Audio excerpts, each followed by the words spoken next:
Hey, Pastor Mark here. It is great to spend a little bit of time with you today. Welcome to 180, where I'll be sharing stories from my journey to help you along in your journey. Check this out. I think one of the hardest things I had when I first started being a pastor, was just having to wait on God, and not just wait on God for the ministry stuff, but just in terms of your regular life, Sometimes I've heard people say, a lot of times the pastors are just in it for the money. I was in it for the money. My salary was $130 every 2 weeks. So I made $260 a month. Now, if you think that's in it for the money, you and I could have a discussion about that. But anyway, it was kind of rough. And I remember, we stayed in the church parsonage. It was like a parsonage was like a house the church owned, and it had been neglected. Thank God that the pastor there previously did a little bit of work, but it had been neglected for so long. And I remember the house was so bad. One time, this young man and myself, we were sitting in the kitchen, and while we were in the kitchen, I heard something in the ceiling. It was like, I'm like, what is that? And I heard it again. Man, there were like mice in the ceiling, rats in the ceiling, running around the ceiling. I mean, and this is where we're living at, right?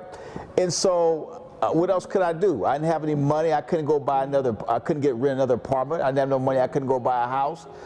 Here it is. I'd been to school, so I had like an associate's degree, a bachelor's degree, just like at the finish line to get a master's. And I'm like, God, what's going on? I mean, like, what's taking place here? And I remember there was times me and my wife, we get little tiffs, and she's like, honey, I'm tired of this rat infested house. I'm like, well, what am I supposed to do? I can't do anything else. I can't pull a rabbit out of the hat. And so I remember one day I was just kind of out and about, and I ran into a couple guys I went to high school with. And they pulled up and they had nice cars. They were talking about how they just bought new houses and all that kind of stuff. Now, I know a lot of y'all are a lot more spiritual than I am, but let me tell you something. That kind of messed with me a little bit, because I was like, God, here I am. I'm trying to do the right thing. I'm trying to please you. Not that I'm in it for money, because I've never been in it for the money. That's never been my goal. It's never been my pursuit. It wasn't then. It's not now. But I'm like, Lord, it would be nice to be able to have something, nice for my family, for my wife. We started having kids and that kind of thing. And so these guys were telling me about the houses they bought, saw the nice cars they had, that kind of thing. And it just it messed with me. And you know what happened? It's like, man, the devil just kind of got on my shoulder and he said, okay, look at you, pastor. Look at you're a pastor, huh? Look how you're struggling. Look how you're struggling. Look how your friends are how they balling, man. They're not talking about God. They don't care about no church. They're not praying to Jesus. Look how they balling. And I got to confess to you, for a minute my mind was like, okay, wait a minute, what's going on? What's taking place here? And so I had to work my way through that struggle. And I think that, if we're honest, I think maybe a lot of us, it might not be situations like that, but sometimes, you can see other people maybe like prospering or being blessed, as we'd call it, and you're waiting on God for some things, you're praying for some things, but it's just like a long time coming. That's what David said. David said, look, fret not yourself because of evildoers, workers of iniquity. He said, it messed me up when I saw, I'm paraphrasing this, he said, it messed me up when I saw people flourishing like a green bay tree.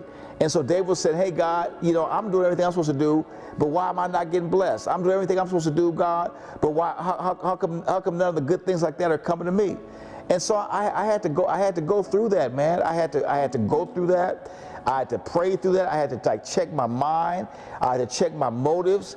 I had to kind of overcome some of the I don't know if it's envy so much, but just like, hey, God, what about me? I had to work through all that kind of stuff, because at the time I had no idea what God had in store. I had no idea what God had planned out for us. But I'll tell you this, as the years went by, as the days went by, those things that I was complaining about, God, He blessed.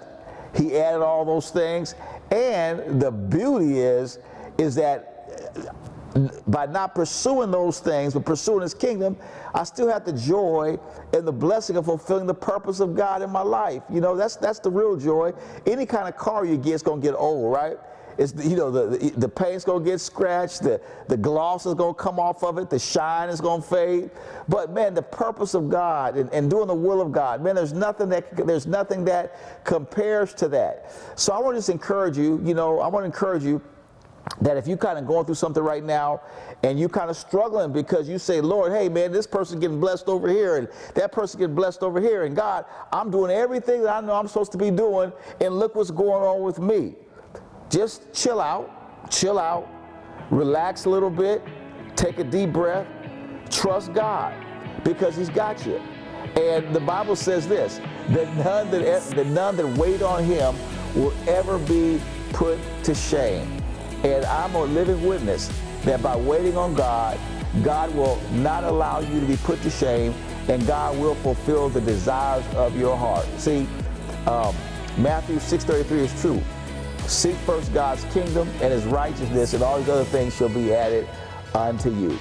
And so God has blessed me, God has blessed my wife in just wonderful ways, and not just with material stuff, but our lives are full, our lives have joy, our lives have purpose, our lives have meaning. And God, we were able to get through that hard space and enter the space that God had for us, because we had to learn to wait on him even when it was hard. So, just from one pilgrim to another, don't give up, don't quit, just keep on waiting, keep on pursuing God, keep on doing the Jesus thing, keep doing the Jesus thing, and you'll find out that he'll add all those other things. God bless.